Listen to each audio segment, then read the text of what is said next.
Vamos a pedirle, nos ayuda Joana, por favor, con Ana, porque por su discapacidad visual sabemos que va a necesitar unos apoyos en este salón un poco odioso para... Entonces, a ella la vamos a poner aquí. ¿Tú le vas a ayudar? Excelente. Ah, perfecto, muy bien. ¿Tú le ayudas acá? Cualquier cosa nos dice, Ana, ¿de acuerdo? Entonces, te dejamos aquí en el podio.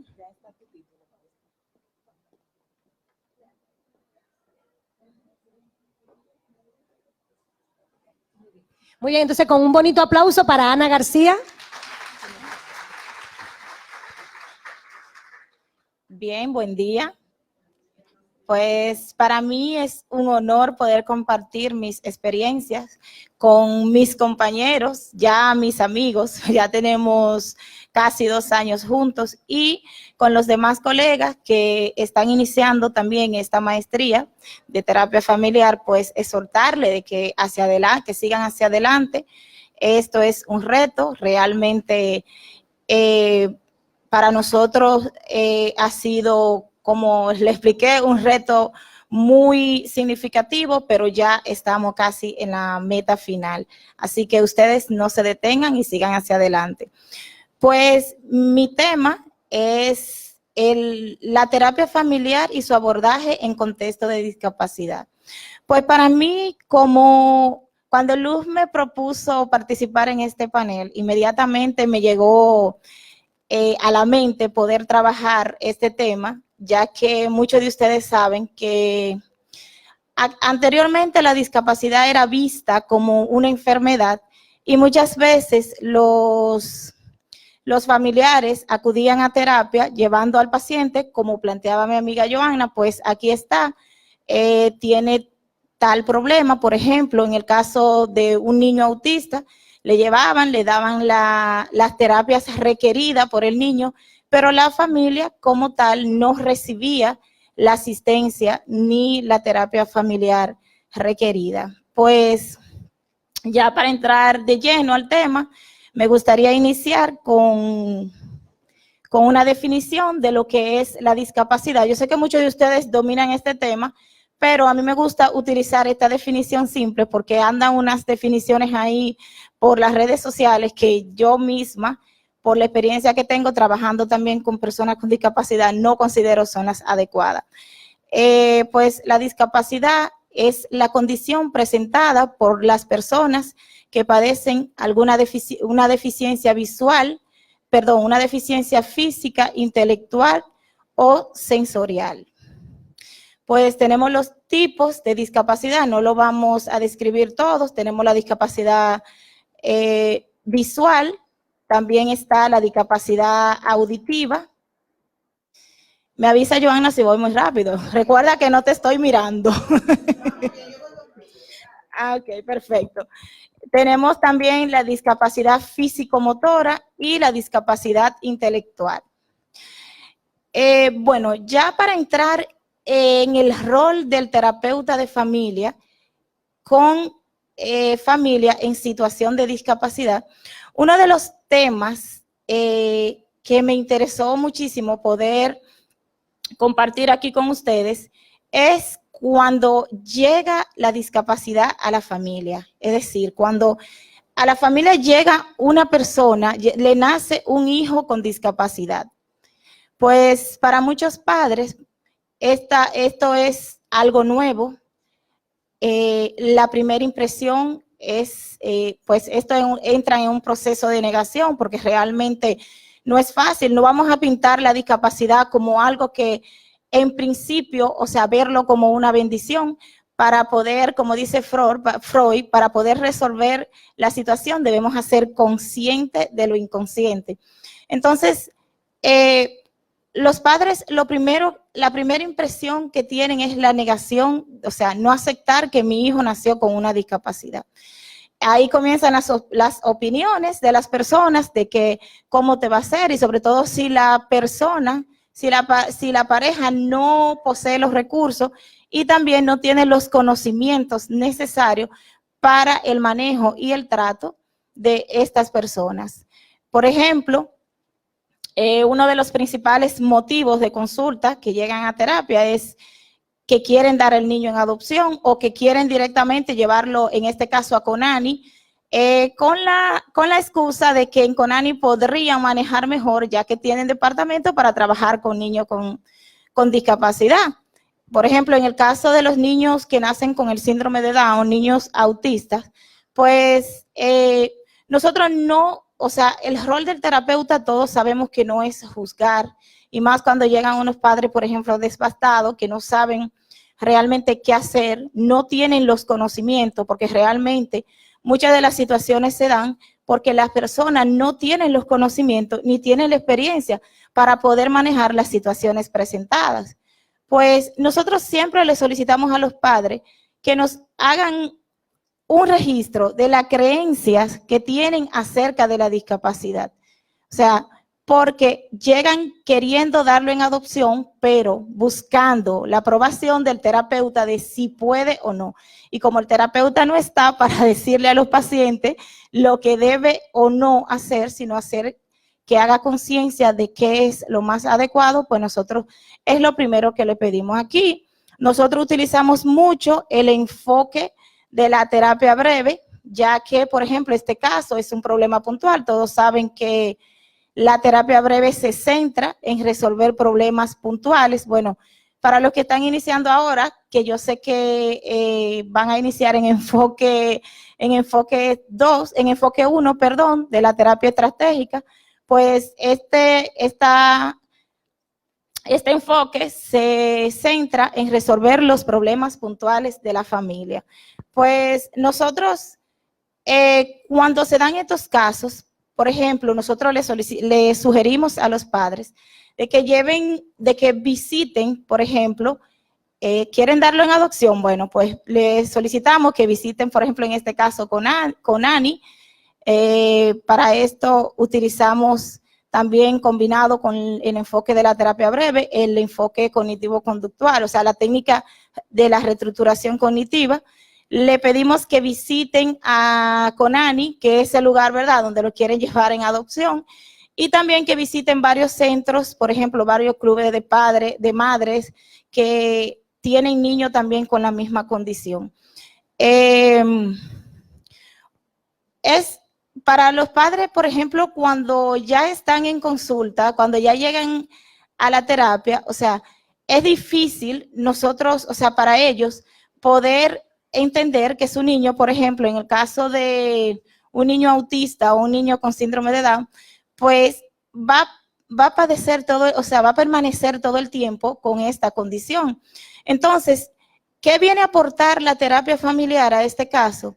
Anteriormente, como ya le expliqué al principio, los hijos iban llevados a la terapia para resolver la situación del niño, o sea, para resolver la situación del niño, dejando atrás a la familia. La familia muchas veces carecía de los conocimientos, llevaban, por ejemplo, al niño a la terapia. Por ejemplo, vine a traer el discapacitado a la terapia y luego después, pues, se iban, o sea, era como un compromiso simplemente por el niño. Pero la integración a la familia, a la terapia, ha sido un gran aporte porque, por ejemplo, anteriormente, cuando la familia no se integraba a la terapia, pues mantenía a los niños aislados, no tenía los conocimientos, y ya, por ejemplo, la inclusión y los conocimientos le permite tener un mejor manejo con el niño, y en este caso hacer conciencia de qué tan difícil y qué tan flexible, o sea, qué tan difícil podría ser trabajar con este caso, porque si en algunos casos, por ejemplo, si los padres no poseen los recursos y no cuentan con la disposición de tener el niño y de alguna manera lo quieren dar de forma ilegal, pues nosotros le trabajamos el proceso de la adopción, porque esa es otra cosa que le iba a decir. No en todos los casos, pues resulta positivo. La mayoría de los casos los pacientes llegan y cambian de opinión allá cuando les asignamos la tarea. Por ejemplo, utilizamos mucho el uso de la metáfora. Todos saben que la metáfora busca enviar mensajes positivos, mensajes que brinden soluciones a través de historias o expresiones que puedan hacer entender, en este caso, a la familia. Nosotros siempre tomamos ejemplo de personas que han vivido la misma situación y le hablamos de estos casos, pero nunca, por ejemplo, ¿qué pasa con algunos terapeutas que quizás desconocen, porque no es por la falta de, no es muchas veces intencional?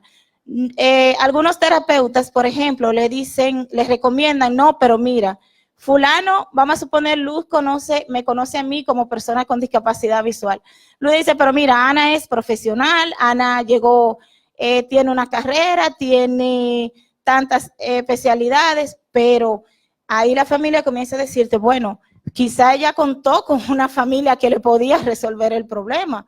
Quizá ella contó con alguien que podría resolver. Entonces debemos tomar en cuenta en qué situación debemos utilizar, por ejemplo, la metáfora y cómo debemos utilizarla.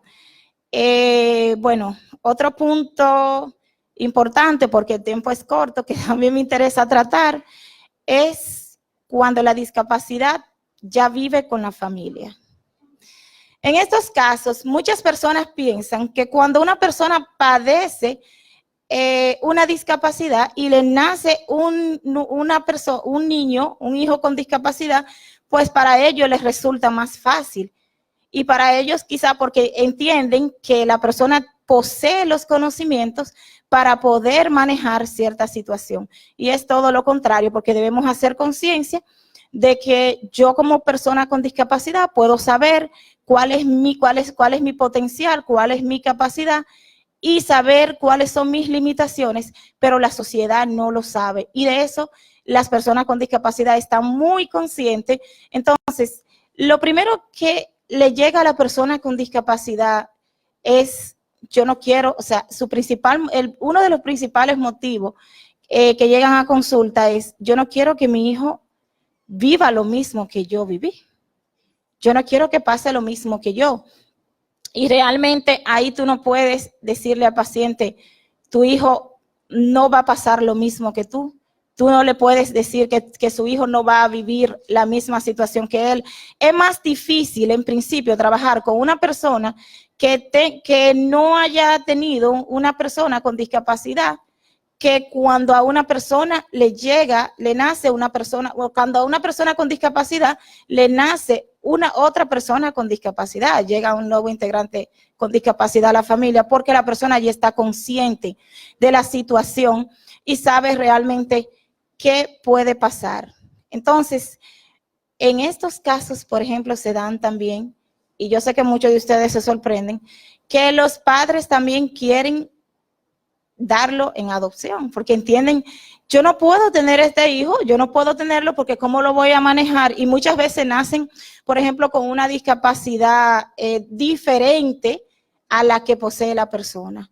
Entonces, ahí, por ejemplo, una persona que tenga discapacidad visual y que le nazca una persona con discapacidad auditiva, imagínense ustedes cómo llega esa persona a terapia. Independientemente de que yo sepa como persona con discapacidad que las personas con discapacidad auditiva tienen las facilidades y cuentan con las herramientas para su manejo, pero ahí comienzan entonces las interrogantes. ¿Cómo nos vamos a manejar? ¿Cómo nos vamos a entender? Por ejemplo, yo tuve un caso recientemente de una persona que le nació una niña con discapacidad, con múltiple discapacidad. Realmente, últimamente se han venido dando muchos casos de que nacen muchos niños con múltiple discapacidad.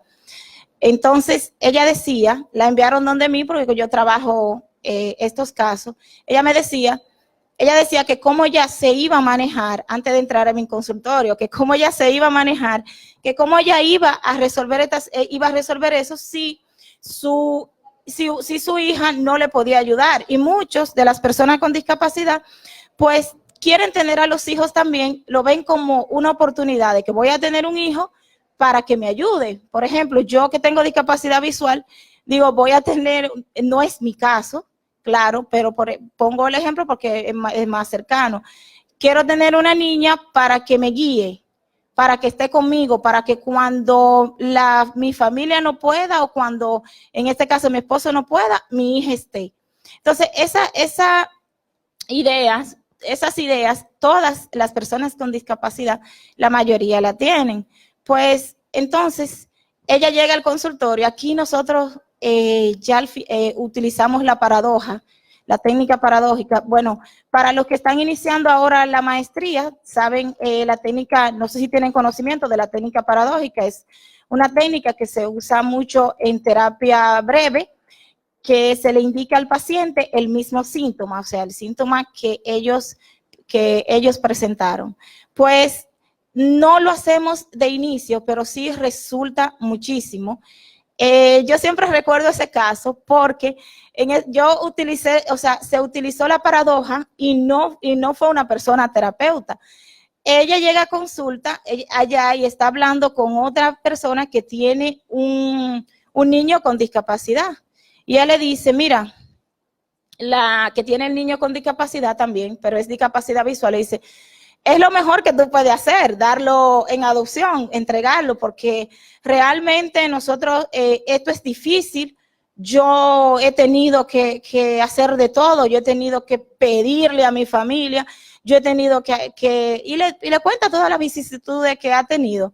Entonces, cuando ella llega ya a la consulta, me dice que yo le pregunto que cuál es el motivo de consulta, me dice, mira, yo estuve aquí, yo vine, mi principal motivo fue para que tú me ayudaras a aceptar que ya yo no iba a tener a mi hijo, porque yo vine decidida a entregárselo a mi tía. Ella se lo iba a dar a una tía, pero ¿cómo es posible que si, me dice, si fulana ha tenido su hijo, si ella ha podido echar para adelante, si ella ha podido lograr tenerlo y me cuenta que ha pasado todo los trabajos, porque ella lo tiene y me dice a mí que lo dé, ¿por qué tendría yo que darlo? O sea, yo le digo, ok. Entonces le pregunto, ¿qué tú quieres trabajar? Decía, mira, yo tengo muchos, porque eso es lo que sucede, yo tengo muchos sentimientos encontrados. Si bien es cierto que yo sé que mi hija va a tener va a ser todo el tiempo discapacitada y que yo voy a tener que ayudarla, pero conmigo lo hicieron. Conmigo, dice ya, conmigo a mí me aportaron, a mí me educaron. Mi mamá también en su tiempo tuvo sus dudas, si podía, si me daba en adopción o no. O sea, ella casi me resolvió el caso en ese momento y yo solo utilicé, o sea, trabajé como 3 sesiones. Realmente, miren, les resulta muchísimo la paradoja, pero hay que saber en qué situación utilizarlo. ¿Por qué? Porque las personas presentan, por ejemplo, depresión. A una persona en depresión, yo no puedo, por ejemplo, una persona con síntomas depresivos, yo no puedo decirle, sí, tú estás en lo correcto o tú puedes, entrégalo. O sea, nosotros utilizamos mucho, por ejemplo, la escucha activa. A mi consultorio han ido personas que se sientan y duran media hora o 20 minutos hablando, desahogándose, porque realmente hay que ver las cosas desde el punto de vista de la realidad. Y si no hay conciencia, si la familia no hace conciencia de la realidad, no puede ayudar, no le puede servir a la persona con discapacidad en este caso, porque realmente cuando las personas recibían la terapia, como le expliqué a ustedes, no se veía ningún resultado positivo, porque solamente, por ejemplo, acudían a la terapia, como le expliqué, para llevar al niño a recibirla, pero la familia no se involucraba.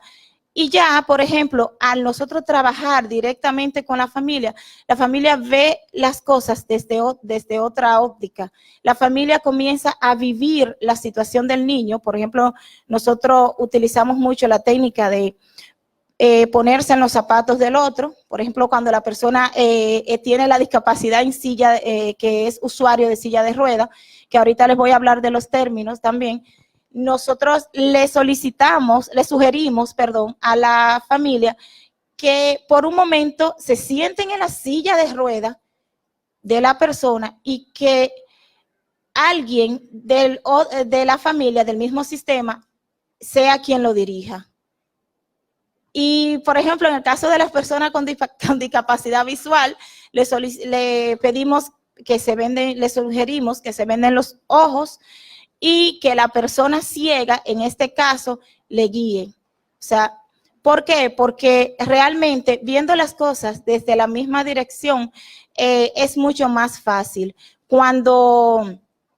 Yo recuerdo que cuando estaban pasando el censo, una de las cosas que le criticaron al Consejo Nacional de Discapacidad era que donde a cada familia que iban, que por eso se ha trabajado mucho la integración de la familia, la terapia, cada familia que iban con una persona con discapacidad, le decía, por ejemplo, en mi caso, mi mamá tiene 9 hijos. Decía, yo tengo 8 y una ciega. O sea, la persona ciega y no era como alguien aparte, alguien que no tiene ninguna importancia, aún recibiendo educación, aún yendo, por ejemplo, a un internado, que eso, por ejemplo, ya se ha ido eliminando porque no ha dado resultado. Lo que estamos haciendo es integrando a la familia a la terapia y que ellos puedan, por ejemplo, ver cómo otras personas familiares que no tienen ninguna discapacidad, se han involucrado y le ha mejorado la vida de esa familia para bien y han aprendido a entender a esa persona con discapacidad, porque muchas veces las limitaciones surgen, como yo le dije, porque las personas no tienen los conocimientos. Si tú conoces hasta dónde la persona con discapacidad es capaz, tú le vas a dejar que se desenvuelva hasta donde su limitación se manifieste, en este caso la discapacidad, porque no en todos los ámbitos la discapacidad se pone en manifiesto. Entonces, otro punto, ya por último, otro punto también importante es cuando la discapacidad llega después. Cuando la discapacidad llega a la familia, una persona que, por ejemplo, es médico, que todo su trabajo tiene que ver con lo visual, ya ustedes se imaginan qué puede pasar con ese tipo de persona. Por ejemplo, alguien que recientemente pierda la visión, que esté acostumbrado a hacer todo su trabajo, todo lo que esté en su entorno con la vista, qué difícil es para esa persona y para la familia. Aquí entra Minuchin. Nosotros trabajamos mucho aquí la terapia estructural, que es la jerarquía, porque realmente se dan muchísimos cambios en la jerarquía. Yo conozco de personas que han tenido, la mayoría, que han perdido, por ejemplo, la visión, han tenido intentos suicidas y llegan ya a consulta porque otro se lo ha sugerido o porque ya han vivido tantas cosas que como si fuera lo último que fueran a intentar, y van muchas veces desmotivados, van porque ya se le ha pedido. Y realmente aquí la familia no sabe cómo manejarse. Imagínense un padre. Yo, por ejemplo, recibí una familia de un padre. Él era odontólogo y era catedrático de una universidad de aquí muy reconocida. Y esta persona pierde la visión. Era quien llevaba todo el sostén de la casa. Imagínense ustedes lo difícil que es para la familia. Lo difícil que es para la familia poder ahora adaptarse. Aquí surgen, por ejemplo, la negación, los rechazos, de ya no verlo como una persona como una persona normal, sino como el enfermo de la familia. Cada quien, la familia comienza a desintegrarse, porque realmente ya cada quien comienza a resolver por su lado. Entonces, ya llegan a terapia. Uno de los motivos que son más frecuentes en terapia, nunca porque la persona ha perdido la visión, un ejemplo, es porque la persona se torna agresiva o porque la persona no puede no ha cambiado, que la persona le exige demasiado y que ellos no pueden. En esto nosotros utilizamos, ya para finalizar, trabajamos mucho lo que es la metáfora, la parte, aquí también trabajamos mucho con el enfoque cognitivo-conductual, que la técnica de la reestructuración cognitiva, les asignamos tareas en conjunto y también siempre en todos los casos, por ejemplo, les recomendamos, y eso es una de las actividades que más mejor resultado ha dado, es involucrar a todo el sistema de la familia, o sea, que vaya a centros de recursos que ofrezcan los servicios a estas personas con discapacidad. Eso en los 3 puntos que tratamos. Por ejemplo, en estos casos, nosotros siempre les recomendamos a los padres, en el caso de cuando la persona pierde, un ejemplo, la visión, les recomendamos ir a las actividades de personas, por ejemplo, con discapacidad visual. Si es en silla de ruedas, les recomendamos, por ejemplo, rehabilitación y ver cómo se desenvuelve, porque realmente, y que la familia pueda percibir cómo se desenvuelven, porque realmente la mayoría de la familia se desintegra por falta de orientación, por falta de información, y muchas veces también por la manera en que la sociedad comienza a opinar acerca de los casos sin tener también los conocimientos previos. Pues ya exhortarles a ustedes, futuros terapeutas, que cada vez, o sea, cuando acuda una persona con discapacidad, normal, o sea, tratarle normal, no como muchos, por ejemplo, colegas que quieren referírmelo a mí porque entienden que yo, por ser persona con discapacidad, puedo manejar el caso, pero realmente no, porque muchos de las personas con discapacidad yo lo conozco. Lo que se le trabajarían las mismas técnicas y tomando en cuenta siempre su limitación. Algunas recomendaciones de las que nosotros le hacemos a la familia es que hablen con la persona, que le pregunten qué sienten, o sea, cómo se sienten, cómo ha impactado, que puedan compartir con ellos en actividades y que ellos se puedan sentir también importantes y como parte igual como eran de la familia. Pues muchas gracias, se me quedó muchas cosas, pero... Excelente, Ana García, nuestra tercera panelista. Y a continuación entonces cerramos esta primera fase porque luego vamos a dar paso por lo menos a unas 3 o 4 preguntas que ustedes